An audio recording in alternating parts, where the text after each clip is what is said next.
The cafe was softly lit, golden lamps glimmering through the evening drizzle outside. Rain tapped against the windows like nervous fingers. A soft jazz tune hummed from the speakers, filling the space with warmth. Ethan adjusted his collar for the third time. He wasn't used to this kind of thing, a blind date. His friends had signed him up for it after months of pestering.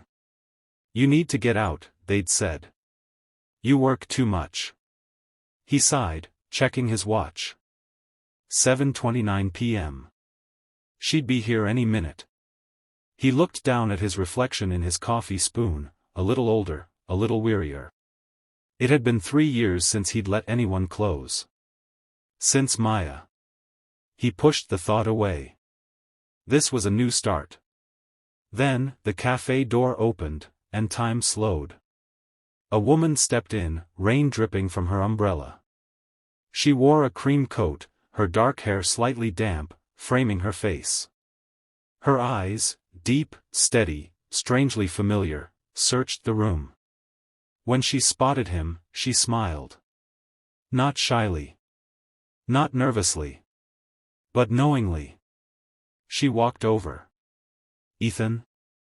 He stood up, offering a polite smile. "Yeah. That's me. You must be Lena." Her handshake was warm.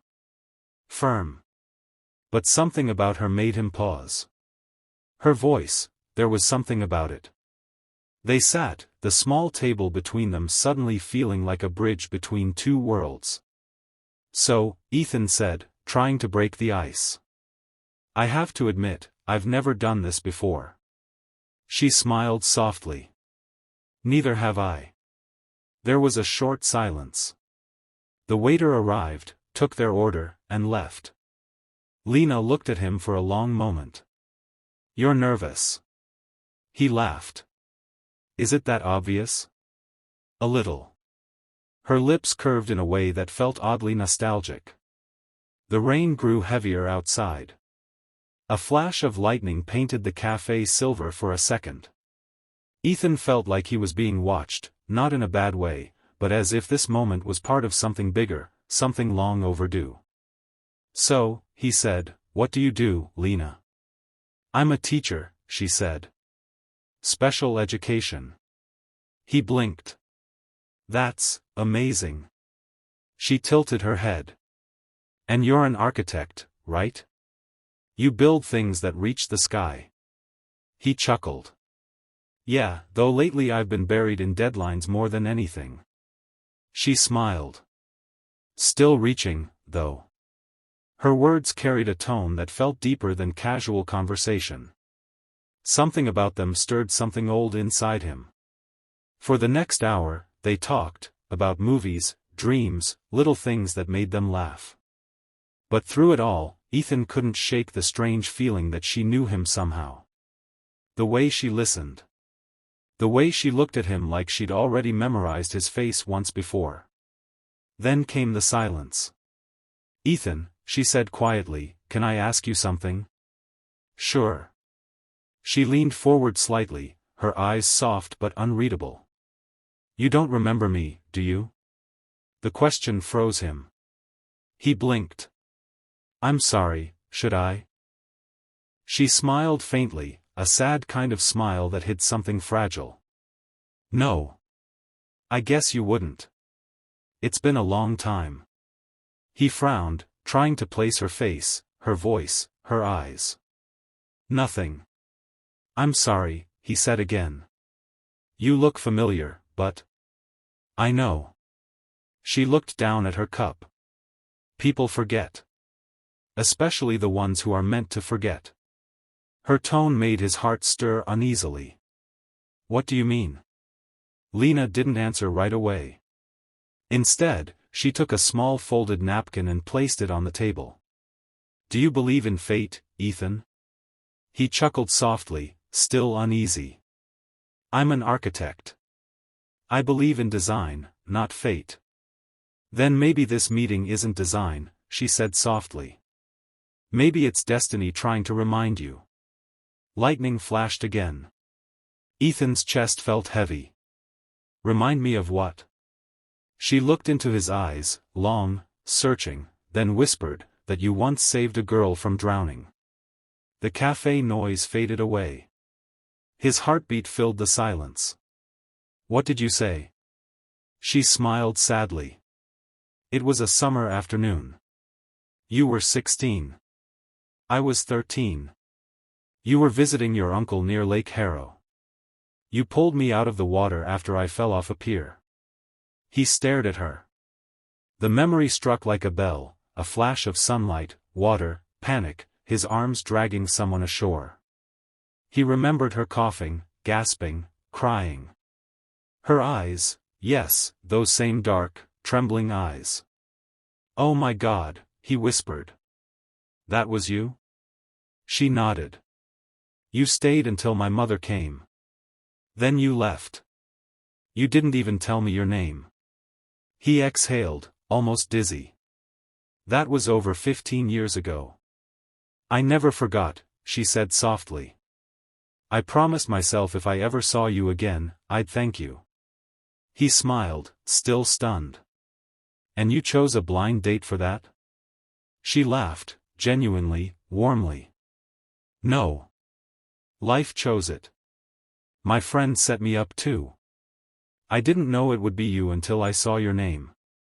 They both sat back, caught in the absurd poetry of it all. Ethan rubbed his neck. Wow. That's... I don't even know what to say. Say nothing, Lena said softly. Sometimes silence says enough. There was a long pause. The kind that wasn't awkward, it was sacred. The air between them carried 15 years of what-ifs, almosts, and forgotten prayers. Ethan found himself studying her again, the calm strength in her face, the grace in her posture. She was different from anyone he'd ever met. Do you ever wonder why some people come back into your life? He asked quietly. All the time, she said.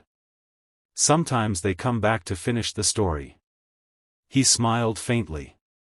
And sometimes to start a new one. She looked at him, really looked, and nodded. Maybe both. As the night deepened, they talked again. This time not as strangers but as two souls with a shared memory neither had expected to relive. Lena told him how she'd become a teacher because of that day, how being saved made her want to help others. Ethan shared how that summer shaped him, too, how it taught him the fragility of moment.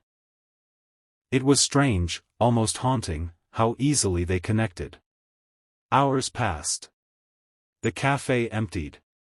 Outside, the rain had stopped, leaving the streets glistening under the streetlights. Ethan checked his watch again. 11:43 p.m. Wow, he said. That went by fast. She smiled. Time always runs faster when it's borrowed.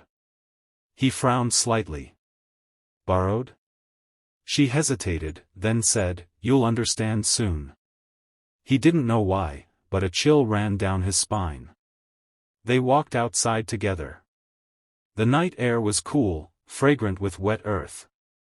A soft fog rolled in from the streets. Do you need a ride? He asked. She shook her head. No, thank you. My car's around the corner. Okay. I'll walk you there. They strolled in silence. The world was quiet, just the hum of distant traffic and the soft rhythm of their footsteps. When they reached the corner, she stopped. This is me, she said, turning toward a small silver car parked under a flickering streetlight. Ethan smiled. It was really good meeting you again. She smiled back. You too. He hesitated, wanting to say more, but before he could, she reached into her bag and pulled out a small folded photograph. What's this? Something I kept since that day, she said, handing it to him. He unfolded it, and froze. It was a photo of a younger him, standing beside a girl wrapped in a blanket, both drenched and shivering. Someone must have taken it at the lake. He had no idea it even existed. I never knew this picture was taken. My mother took it, Lena said softly. She said she wanted me to remember the boy who saved me. Ethan stared at the picture, emotions flooding through him. I don't know what to say, he murmured. Just promise me one thing, Lena said quietly. What? That if we ever meet again, you'll remember me this time. He smiled gently. How could I forget? She smiled back, that same sad, knowing smile. Good. Then she turned, stepped into her car, and drove off into the misty night. Ethan stood there, still holding the photograph, his breath fogging in the air. But as her car disappeared, something strange happened. The silver taillights blinked once, and then vanished. No sound. No trace. He blinked, stepping forward. The street was empty. Silent, his heart began to race. He pulled out his phone, trying to call the number from her message earlier. This is Lena, see you at 7:30. But the number was disconnected. Cold realization washed over him. He looked again at the photograph, and his hand trembled. In the corner, written in faded ink, were the words. Thank you, Ethan. Lena, 1999. He looked up at the dark sky, his breath shaky. The photograph felt warm in his hand, like it had been waiting years to be held again. And somewhere in the stillness of the night, a soft whisper seemed to drift through the air. Now you remember. The streetlight flickered once more, and went out. Ethan stood frozen, heart pounding. Who was she? Was she ever really there? Or was this fate finally finishing what it started? He didn't know. But he knew one thing, his life would never be the same again. Ethan didn't sleep that night. The photo lay on his desk beneath the dim lamplight, its edges slightly torn, its surface yellowed with time. He'd been staring at it for hours, the younger version of himself, drenched, smiling awkwardly beside a fragile girl wrapped in a blanket. Lena, he whispered. The clock struck 3 a.m., and he still couldn't make sense of what had happened. Her number didn't exist. Her car vanished into the mist. Even the waiter at the cafe swore no one by her name had paid or left a bill behind. It felt impossible, and yet every part of him knew it had happened. He ran his fingers across the photo again. That handwriting. Thank you, Ethan. Lena, 1999. But she had been sitting right across from him, alive, laughing, breathing. How could this be from 1999? Unable to fight the unease anymore, he grabbed his jacket and keys. There was one place that might still hold answers, Lake Harrow. The return to the lake. By sunrise, Ethan's car was rolling down the same rural road he hadn't driven in over 15 years. The air was cold, the lake just beyond the tree-line glimmering under morning fog. When he reached the old wooden pier, he stopped the car and stepped out. The boards were worn, cracked, half swallowed by moss. The air smelled like pine and nostalgia. He stood at the edge of the pier, the same spot where he once dove into the water to save a little girl who'd fallen in. The sound of rushing waves filled his ears, but in his mind, he could still hear her screams, the frantic splashes, his own terrified breath. He closed his eyes.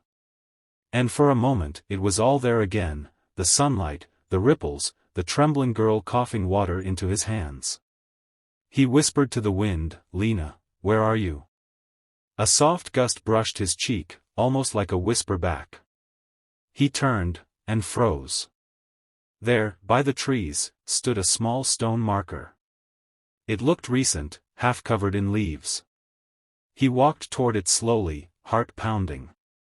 As he brushed the dirt away, his blood ran cold.